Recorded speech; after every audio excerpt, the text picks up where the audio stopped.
What's going on, guys? This is John Zakari, and today I'm coming at you with some Mario Maker levels that were created by the community over at Wii U Daily. There's a bunch of these that I want to get through, so let's jump right in. First up, we have Get the Star by Strat.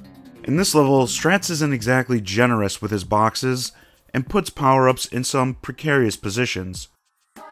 There are a lot of enemies placed throughout the level, and at the end, you'll definitely want to get that star, because, well, if you don't...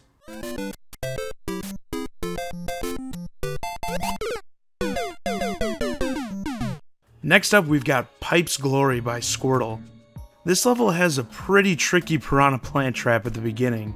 There are some more piranha traps throughout the level, but they're more manageable.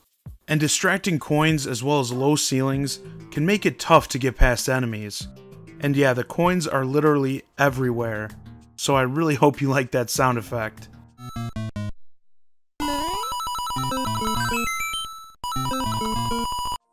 Moving along, we have Mario Maker 101 by Robacles.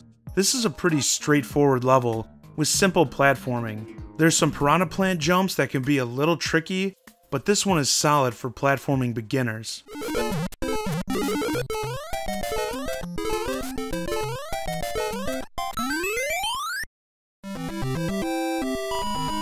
Then we have Diortem's level that is simply called Good Luck. Looks like we better strap ourselves in for this one.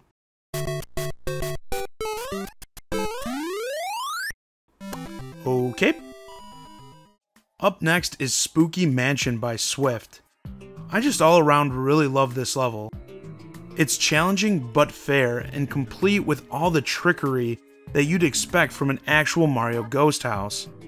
Getting past some of the obstacles will require you to use your brain a little bit, and whatever you do, try not to die as the death sound in this level is pretty spooky.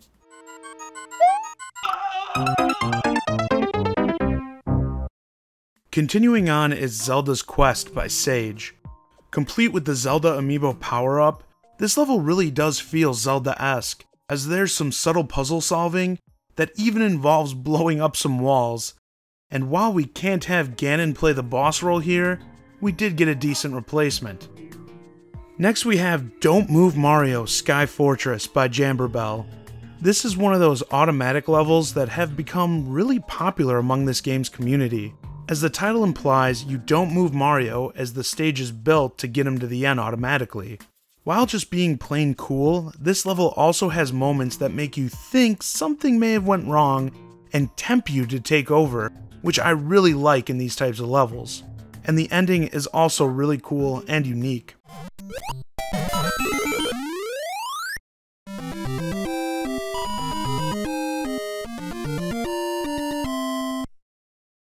Now we have Take Your Time by Johnny.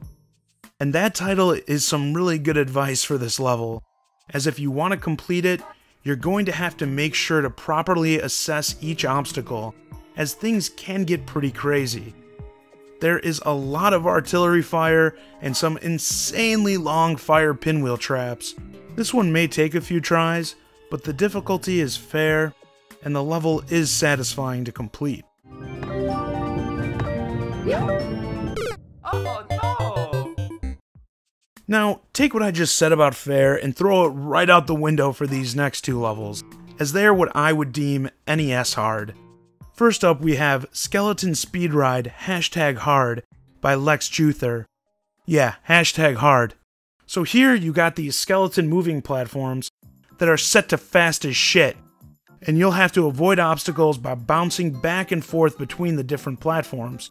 Some of these obstacles get so crazy and happen so fast, they'll require multiple attempts just to memorize. And then we have Jump of Faith World 1-2 Grand E by Evelven. And you will just have to have faith when making some of the jumps in this level, as often you are jumping to a platform off screen, which, surprise, it can be difficult to make a jump when you don't know where the hell you're going. Again, the key here is memorization and trial and error, as well as keeping your momentum. To keep from getting boxed in by fireballs, you'll have to learn the level to the point where you can just run through it. And with some jumps requiring a max leap at full speed, and others just being maybe a straight drop, it is going to cost you a lot of Marios to learn where those platforms are.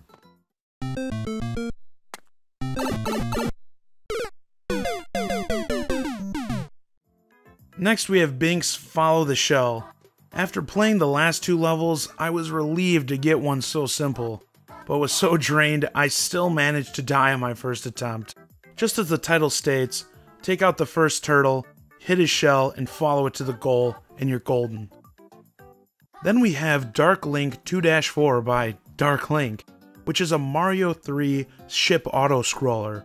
These levels used to give me some of the worst anxiety when I was little. You know, with all the random projectiles flying around, while the screen just keeps pushing you forward. Nice to see that Dark Link has kept up that classic Mario 3 theme in this level. Also, not until playing this level did I know that Bowser Jr. could freaking climb up platforms while spinning around in his shell. The initial shock of this caused me to die on my first run right before the goal.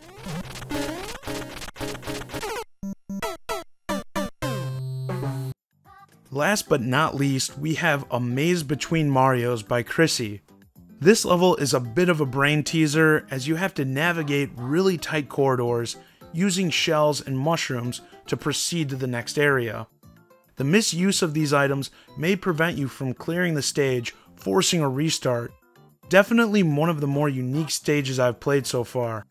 And again, with this level being so close quarters, it can be tough to use those shells properly without hitting yourself in the process.